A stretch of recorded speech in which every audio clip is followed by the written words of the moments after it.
have recently been saying that China wants to make a deal, but that you are not necessarily ready for a deal.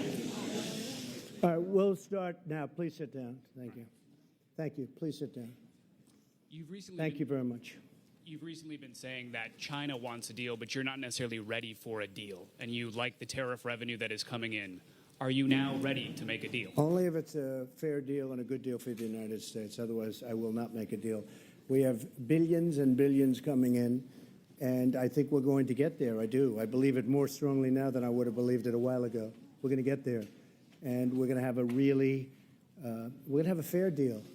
But remember this, when you say fair, China's been taking out of this country $500+ billion a year for many, many years. Many, many years. It was time to stop. As a private person, I used to talk about it. It's one of the reasons I'm president.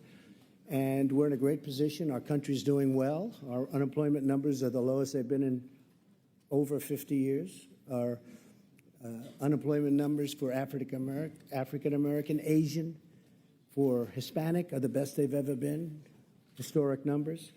We're in a very strong position. Our consumers are strong. Walmart just announced numbers that were, mind-boggling numbers. It's a great poll right there. That's the ultimate poll. How are the retailers doing and how are certain companies doing? So we're doing very well, and I think that I think we're going to make a deal with China, and I think eventually we're going to make a deal with Iran too. But why are you optimistic they'll change their behavior? It's not a question of behavior. I think they want to make a deal, and I think they should make a deal, and I think if they don't make a deal, it's going to be very bad for China. And I very much appreciate the fact that they came out last night, very late last night, and they said, they want to make a deal. They want it to be under calm circumstances. It was a little different kind of a statement. I thought it was a beautiful statement. I thought it indicated a lot. Go ahead. Here we go. I actually have a question for you on next year's G7 summit, but can I just clarify something you said? You mentioned earlier today. One question. Go ahead. Well, let me do the clarification and then I'll get to the question. No. You talked about calls with China and a breaking news alert. I'm trying to understand what specifically you heard from China. And on next year's G7, you alluded today, dropped several hints about Miami, about Doral, and hosting next year's G7 at your property. What reassurances, if any, can you give the American people that you are not looking to profit off the presidency? Well, I'll tell you what, I've spent, and I think I will, in a combination of loss and opportunity. Probably it'll cost me anywhere from $3 to $5 billion to be president. And the only thing I care about is this country. Couldn't care less, otherwise I wouldn't have done it. People have asked me, what do you think it costs? And between opportunity, not doing things, I used to get a lot of money to make speeches. Now I give speeches all the time. You know what I get? Zippo, and that's good. And I did a lot of great jobs and great deals that I don't do anymore, and I don't want to do them because the deals I'm making are great deals for the country, and that's to me much more important.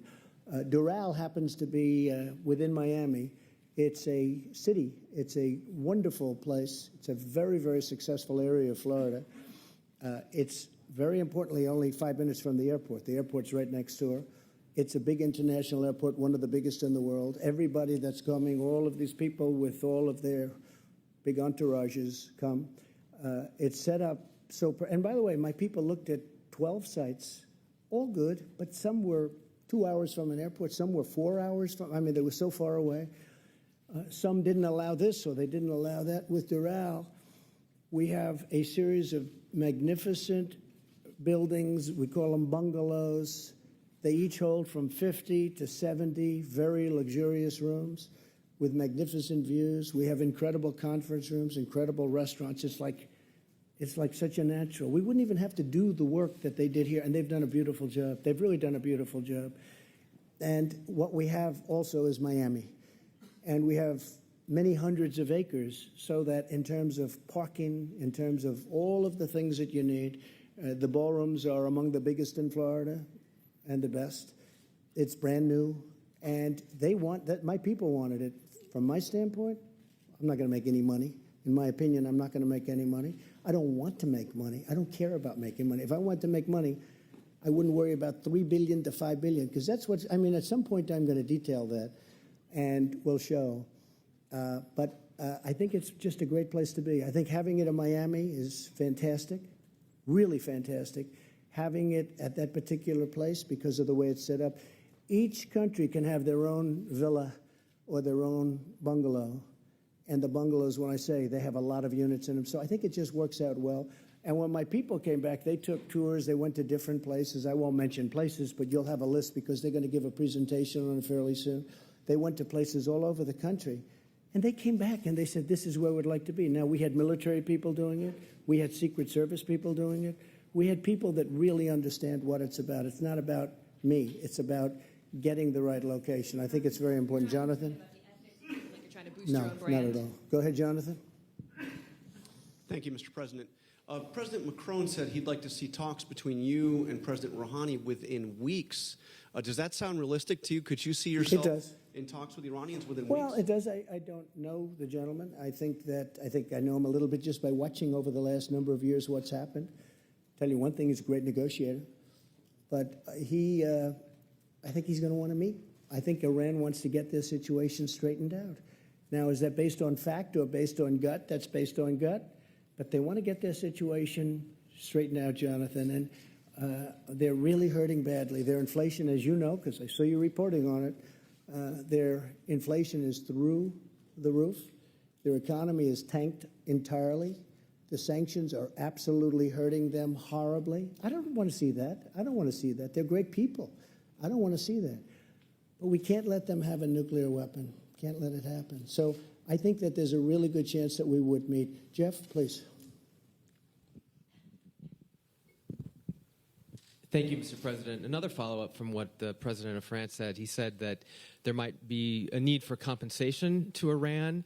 Would you, given all of the criticism you've made of the JCPOA and the money that they got, be open to giving Iran compensation No. if it met some of the criteria that you laid out? What he's talking in terms of compensation is they are out of money. And they may need a short-term letter of credit or loan. No, we're not paying. We don't pay. But they may need some money to get them over a very rough patch. And if they do need money, certainly, and it would be secured by oil, which to me is great security. And they have a lot of oil, but it's secured by oil. So we're really talking about a letter of credit type facility. From the U.S. or from all the countries It would be involved? from numerous countries, and it comes back. It would expire. It would be paid back immediately, and very quickly. Yes, go ahead, please. Go ahead. Yes. Thank you very much, Mr. President. Now it's Aoyama with the Asahi Shimbun, a Good. Japanese newspaper. Good. Now, Just left now the your U.S. Prime Minister, Abe. Good man. Great man. Okay, and now the U.S. and Japan have an agreement in principle, which you said is a tremendous trade deal for the United States. So And for Japan. I would yes. say. Both. So are you still considering imposing Section 232 tariffs on Japan's auto exports to the United States on national security grounds? Not at this moment, no. Not at this moment. Well, it's one of the reasons we made the deal, but no, not at this moment. It's something I could do at a later date if I wanted to, but we're not looking at that. We just want to be treated fairly. You know, Japan has had a tremendous trade surplus with the United States for many, many years, long before I came here. And I'll tell you something, we're transforming our country. We're taking these horrible, one-sided, foolish, very dumb, stupid, if you'd like to use that word, because it's so descriptive. We're taking these trade deals that are so bad, and we're making good, solid deals out of them.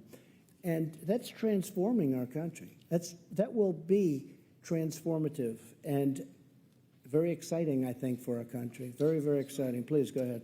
Go ahead.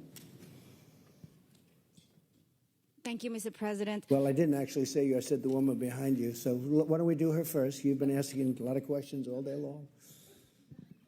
Thanks, Mr. President. Yamiche Shelcenter. Can't say I don't give you access, right? Go ahead. Thanks, Mr. President. Yamiche Shelcenter with PBS NewsHour. Yes. Why do you think it's appropriate to invite Russia to the G7, given that they've meddled in the 2016 election? And are you worried that if Russia does come to the G7, that it might hurt you politically because it's only going to be a couple months before the 2020 election? I don't care politically. I really don't. A lot of people don't understand this. I ran one election, and I won. Happened to be for president. I don't care politically. I'm going to run another election. I think I'm winning based on polls that we see. Whether I win or not, I have to do the right thing. So I don't do things for political reasons. Is it good? Probably not. Maybe it is. I mean, a lot of people are smart. A lot of people say having Russia, which is a power, having them inside the room is better than having them outside the room. By the way, there were numerous people during the G7 that felt that way. And we didn't take a vote or anything, but we did discuss it. My inclination is to say, yes, they should be in. They were, really, it was a President Obama. I'm not blaming him, but a lot of bad things happened with President Putin and President Obama. One of the things that happened was, as you know, what happened with a very big area, a very, very big and important area in the Middle East where the red line was drawn, and then President Obama decided that he was not going to do anything about it. You can't draw red lines in the sand. You just can't do it. And the other was in Ukraine, having to do with a certain section of Ukraine that you know very well, where it was sort of taken away from President Obama. Not taken away from President Trump, taken away from President Obama. President Obama was not happy that this happened because it was embarrassing to him, right? It was very embarrassing to him. And he wanted Russia to be out of what was called the G8. And that was his determination. He was outsmarted by Putin. He was outsmarted. President Putin outsmarted President Obama. Wait a minute. And I can understand how President Obama would feel. He wasn't happy, and they're not in for that reason. Now, I'm only thinking about the world, and I'm thinking about this country in terms of the G7, whether it's G7, G8. I think it would be better to have Russia inside the tent than outside the tent. Do we live either way? Yes, we live either way. Is it politically popular for me to say that? Possibly not. I think a lot of people would agree with me, frankly, but possibly not. I do nothing for politics. I know a lot of you aren't going to, you're going to smile at that. I do nothing for politics. I do what's right. And people like what I do. But I just do what's right. If I wanted to go strictly by politics, I'd probably poll that, and possibly I'd say, oh, gee, I don't want Russia in. But I really think it's good for security of the world. It's good for the economics of the world. Remember, they're building a big pipeline in Europe, going right up to Germany.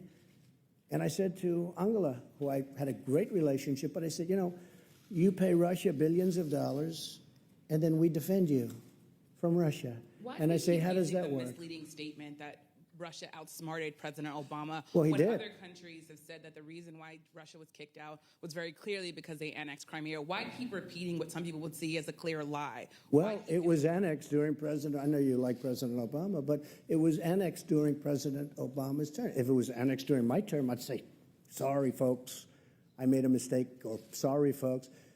President Obama was helping Ukraine. Crimea was annexed during his term. Now, it's a very big area, very important area. Russia has its submarine. That's where they do their submarine work, and that's where they dock large and powerful submarines, but not as powerful as ours and not as large as ours. But they have their submarines. And President Obama was pure and simply outsmarted. They took Crimea during his term. That was not a good thing. It could have been stopped. Could have been stopped with the right whatever. It could have been stopped. But President Obama was unable to stop it, and it's too bad. Go ahead.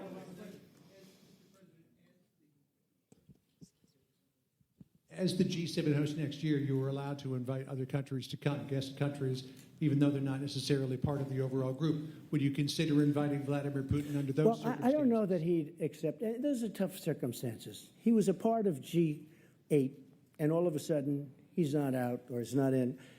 So I think, John, actually, that's a pretty tough thing for him. You know, he's a proud person. Would I invite him? I would certainly invite him. Whether or not he could come psychologically, I think that's a tough thing for him to do. You have a G8, now it's a G7, and you invite the person that was thrown out really by President Obama, and really because he got outsmarted. President Obama, pure and simple. And don't forget, it was not just Crimea. It was the red line in the sand. And Obama said, never violate the red line in the sand. And then they went ahead and they killed many children with gas. It was terrible. And he did nothing about it. I did, but I was there years later. I did something about it, but I was there late. Go ahead.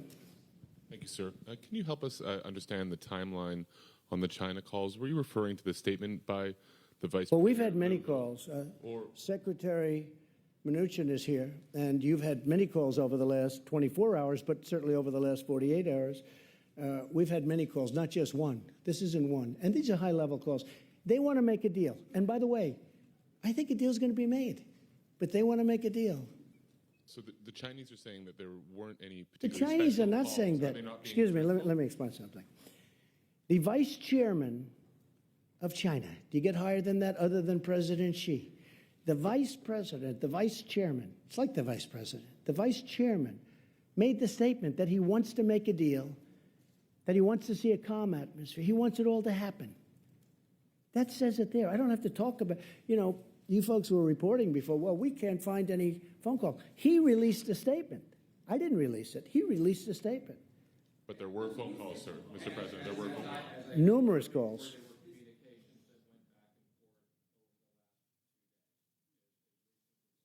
And not only with Steve, there were calls with other people too. Just so you understand, China wants to make a deal.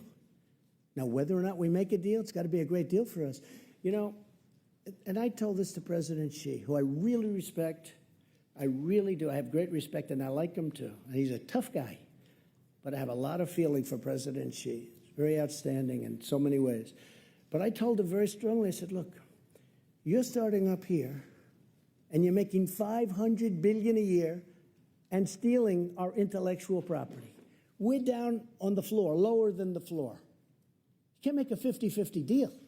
This has to be a deal that's better for us. And if it's not better, let's not do business together. I don't want to do business. Forget about tariffs for a second. We're taking in tremendous amounts of money. Forget that. I don't want to do business. Now, when I raise and he raises, I raise and he raises, we can never catch up. We have to balance our trading relationship at least to an extent. And they were unwilling to do that. And we'll never have a deal if that happens, but it's going to happen because they have to have a deal. And as far as phone calls are concerned, Secretary of the Treasury and other people have been receiving many calls, not receiving, back and forth, many calls. China wants to make a deal, and if we can, we will make a deal. We'll see. Go ahead. Mr. President, if I could ask you a little bit about your China strategy. Yeah. President Macron talked a little bit about instability and the worry in the markets and around the globe about instability. One of the things that comes from, as you talked to You're talking about global economic instability? Right. I don't consider one it of the things that instability, but that's comes from is the back and forth and the changing statements from yourself. So that Sorry, it's the way I negotiate. So my question is that a strategy? Is it a strategy to call President Xi an enemy one day and then say that Yeah. relations are very No, good the no, next no. day, and then it's gone back. It's the way I and forth several negotiate. times. It's done very well for me over the years, and it's doing even better for the country. Could I you think, talk a little bit and about I why do it think, works, and I do think that. Look, here's the story. I have people say, "Oh, just make a deal, make a deal." They don't have the guts, and they don't have the wisdom to know that you can't continue to go on where a country is taking 500 billion, not million, 500 billion with a B, out every single year. $500 billion. You just can't do that. Somebody had to do this. This should have been done by President Obama. It should have been done, and Biden, Sleepy Joe. It should have been done by other people. It should have been done by Bush. It should have been done by Clinton. Double Bush. It should have been done. I'm doing it. Let me tell you something else. North Korea should have been done a long time ago. I'm doing it. I'm doing a lot of things that I shouldn't have to be doing. Please. Go ahead, please.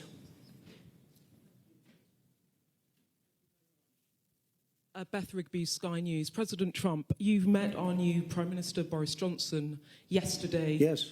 You said he was the right man for the job on Brexit. I believe that. Do you think Theresa May was the wrong woman? And do you think that Boris Johnson can actually get a deal with the EU before October the 31st? Well, Theresa was unable to do the deal. I gave her my ideas as to doing the deal very early on, and you possibly know what they are, but I would have done that. She chose to do it her way, and that didn't work out so well.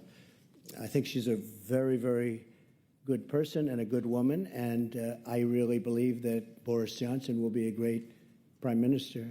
We like each other, and we had a great 2.5 days. I've been waiting for him to be prime minister for about 6 years. I told him, what took you so long? I think he's going to be a great prime minister, and especially after spending a lot of intense time with him over the last couple of days. He's very smart, he's very strong, and he's very enthusiastic. And you know what else? He loves your country. He really loves your country. That came out maybe more than anything else. Yeah, please. Vicky Young, BBC News. President Trump, Boris Johnson is very keen on a trade deal with the USA. You sound keen on it too. Some of his critics, though, are worried that you're going to do over the UK in that deal to protect American I love the interests. UK. I own great property in the UK. I love the UK. I have no idea how my property is doing because I don't care.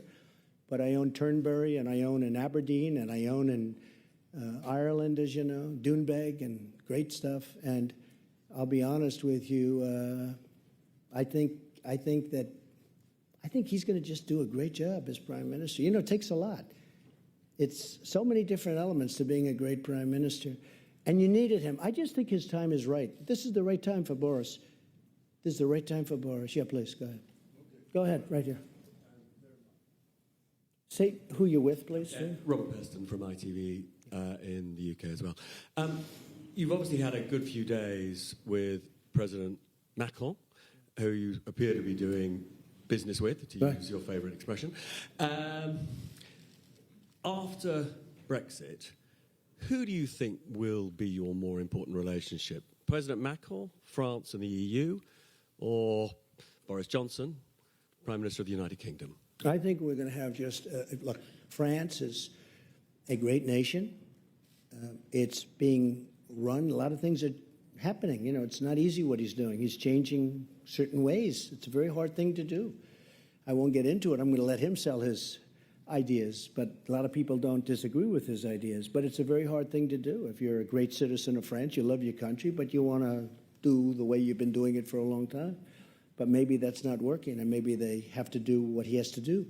I think he's going to do a fantastic job, but it's very tough for him. I know how tough it is for him. He's been having a hard time, and nobody would have an easy time. But I do believe he's doing the right thing. Boris is different. It's a different kind of a deal. Boris has to try and do something with Brexit. It's very tough. I deal with the EU. The EU that's a very, very strong group of people. They have their ideas, and they're not easy to deal with, I will tell you. We're very close to making a deal, by the way, with the EU. I have to say this. We made a great deal with Japan, and we're very close to maybe making a deal with the EU because they don't want tariffs. It's very simple. They don't want to tax cars. Mercedes-Benz, BMW, they don't need a 20% or a 25% tax. But we're very close. I think we're going to make a deal with the EU without having to go that route. I may have to go that route, but maybe not. We're going to have a deal, a really fair deal, but the EU is another one. We've been losing $180 billion a year for many years. That's a lot of money. How much can you take out of the piggy bank, right? But which alliance will be more important, with the EU or with Britain? Both. I don't want to say which. Look, I think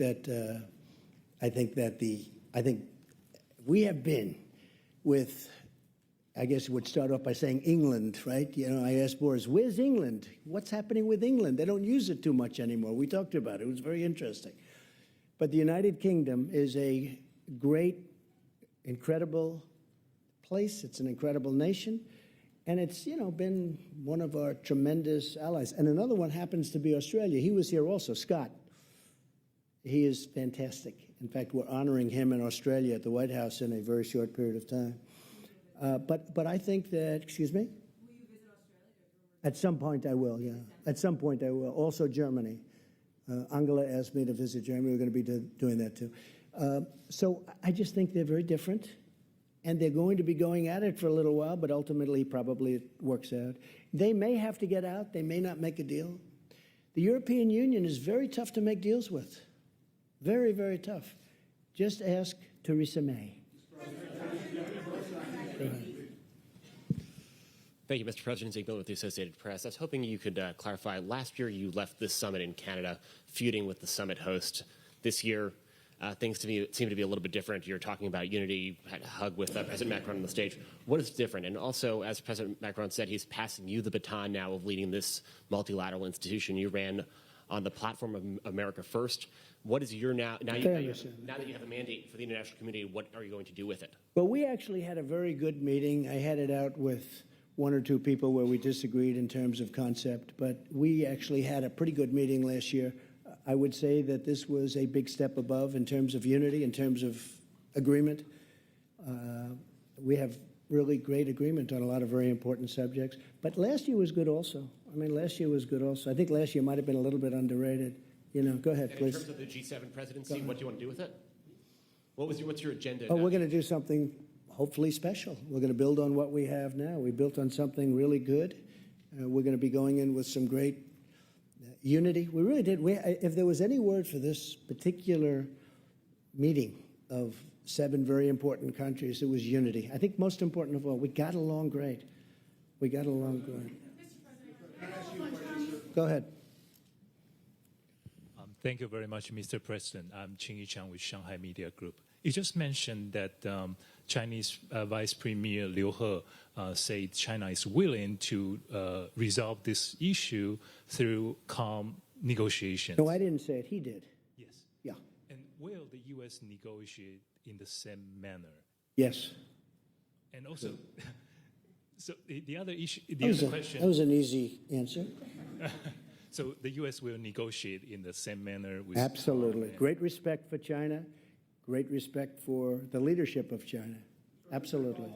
And also the other question is that you say you definitely will invite Putin to join next year's summit. I haven't said that, but I think that having President Putin in what was the G8, he was a member of the G8, and I heard he was a good member of the G8. Having him in, I think, is more of an advantage. I think it's a positive for the world. I think it's a positive for Russia. I think it's a big positive for Russia. And it's something the group is discussing. They are discussing it. But just a few hours ago... People feel very much like me, many people. What? But just a few hours ago, Russian foreign minister is saying that it's not their foreign policy pursuit to return G8. What's your reaction? Well, you know, we'll see. I know one thing. If they were invited back, I think they'd be there. If they weren't, that's okay too. I just think they'd be better inside than outside. I mean, as I said before, I really do. I think they'd be an asset. I think it would be a good thing. You know, some of the things, we were going in the room, and yesterday in particular, we were discussing 4 or 5 matters, and Russia was literally involved in all of those 4 or 5 matters. And a few of the people looked up and said, you know, why aren't they here talking to us about it? What are we going to do now? Go home? Take it easy for a day? Although I'm not doing that. I don't take it easy. But what do we're going to go home and start calling them at the end of the week and say, hey, how about this? Could have been in the room. We had numerous things that we were discussing, right? Numerous. We had a lot of things that we were discussing. And it would have been very easy if Russia was in the room. If he was in the room, we could have solved those things. Now they're just in limbo. But I have to say, with all of that, very little in limbo. But somebody will speak to him about some things, and frankly, they're not very complicated. But it would be easier if they were in the room. Thank you so much. Josh, go ahead. Josh. Mr. President, there was a significant talk at the summit about climate change. I know in the past you've harbored some skepticism of a science and climate change. What do you think the world should be doing about climate change, and do you still harbor that skepticism? I feel that the United States has tremendous wealth. The wealth is under its feet. I've made that wealth come alive. We will soon be exporting. In fact, we're actually doing it now, exporting. But we are now the #1 energy producer in the world, and soon it will be by far, with a couple of pipelines that have not been able to get approved for many, many years. It'll have a huge impact. I was able to get ANWR in Alaska, could be the largest site in the world for oil and gas. I was able to get ANWR approved. Ronald Reagan wasn't able to do it. Nobody was able to do it. They've been trying to do it since before Ronald Reagan. I got it approved. We're the #1 energy producer in the world. Soon it will be by far the #1. It's tremendous wealth. And LNG is being sought after all over Europe and all over the world, and we have more of it than anybody else. And I'm not going to lose that wealth. I'm not going to lose it on dreams, on windmills, which, frankly, aren't working too well, I'm not going to lose it. So, Josh, in a nutshell, I want the cleanest water on earth. I want the cleanest air on earth. And that's what we're doing. And I'm an environmentalist. A lot of people don't understand that. I have done more environmental impact statements probably than anybody that's, I guess I can say definitely, because I've done many, many, many of them, more than anybody that's ever been president or vice president or anything even close to president. And I think I know more about the environment than most people. I want clean air. I want clean water. I want a wealthy country. I want a spectacular country with jobs, with pensions, with so many things. And that's what we're getting. So I want to be very careful. At the same time, you weren't called.